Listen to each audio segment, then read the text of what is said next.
What's going on, all you gamers? Today we're back with a bit more Diablo 2 Resurrected, and today I'm going to be going over runewords, how you can make them, and what they are. So if you need to know all about runewords, then stay tuned, that's coming up next.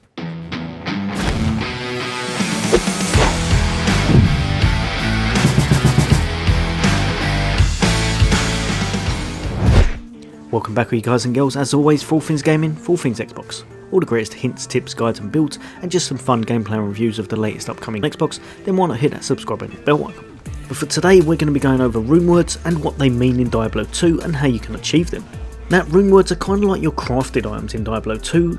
They can be quite vital in filling any gaps in your build that you just can't seem to find through RNG. Some of them can also come with a lot of extra benefits, such as new skills that you previously may not have had, or extra effects that will help in some way.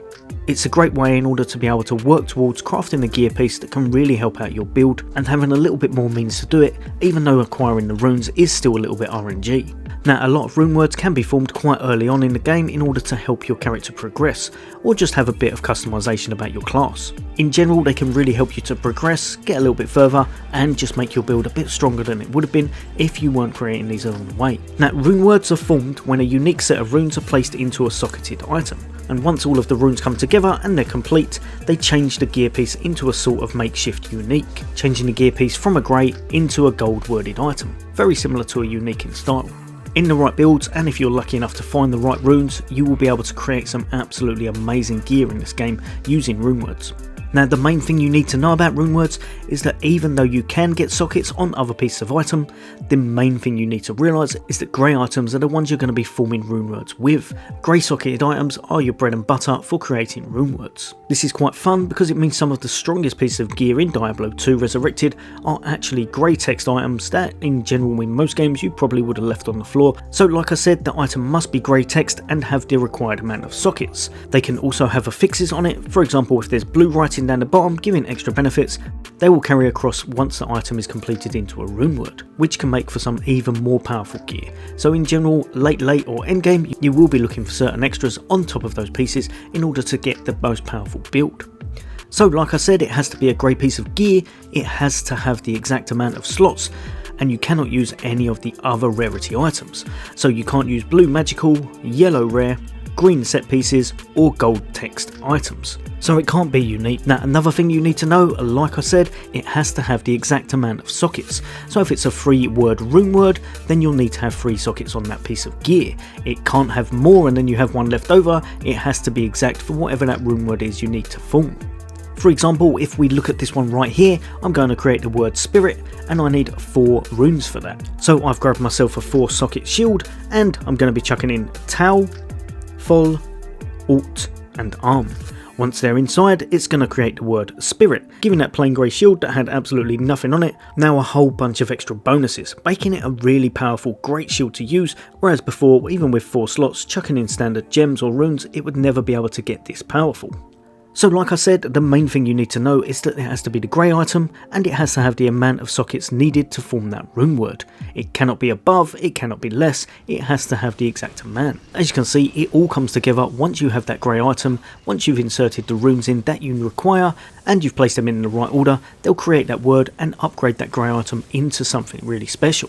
So in general, the grey item is just a sort of base and you're just going to use it to place those runes in. All in all, runewords are extremely powerful and make up some amazing piece of equipment, rivaling even that of the most powerful uniques at endgame. In some cases, some of them can actually be even stronger, even though acquiring the runes to get these may take a lot of work. So speaking of runes, there are 33 runes in total, ranging from L, which is pretty much one of the most common, all the way up to Zod, which you may never see in your lifetime. Depending on how much you play, depending on how much you farm, this has an astronomical drop rate, so if you do ever see one or anything close to this rarity, make sure you grab it and chuck it in your loot, as the odds on it dropping are absolutely insane. Now, the runes are pretty much gated by difficulty level and minion level. So if, say for example, you're doing normal difficulty level, you would not be seeing the highest up runes available. Whereas if you're doing hell and hitting some of the level 85 characters, you may well have a chance to get some of the rarer runes. All in all, creating runewords is one of the fun parts of this game and it can make for some of the best gear in it. So make sure you're holding on to those runes once they drop, and of course looking out for those grey pieces of gear if you need to create a runeword. Also, another thing to note, like I said, some are very hard to form. So if you're looking on the internet and you're looking at some of the most powerful runewords in the game, you may well have to spend a crazy amount of time trying to achieve that word. For example, one of the toughest ones to make is Breath of the Dying, as it's a 6-socket runeword and has some really tough, hard to find runes in it. If in that case, and you don't think you're going to be dedicating your life to Diablo, you may want to look at some of the easier to create ones, because some of the runes higher up are really difficult to find. But create what you can, work your way towards stuff, and if you're lucky enough to find something amazing, make sure you put it in a base that is equally as good. What I'm going to do now, I'm going to chuck up a list of all of the runes that are available in the game currently, and just remember, 1 is the easiest to get hold of pretty much, all the way up to the last one, 33, which will be Zod, and that will be the hardest to obtain drop wise. So you can always come back to this and use it as a checkpoint marker if you need to check out your runes that's dropped and see if you found anything nice. Right, well, you guys and girls, I hope that's helped a few of you out. As always, for all things Xbox, for all things gaming, and of course a lot more Diablo coming, and why not hit that subscribe bell. But for now, take care. I'll see you on the next day.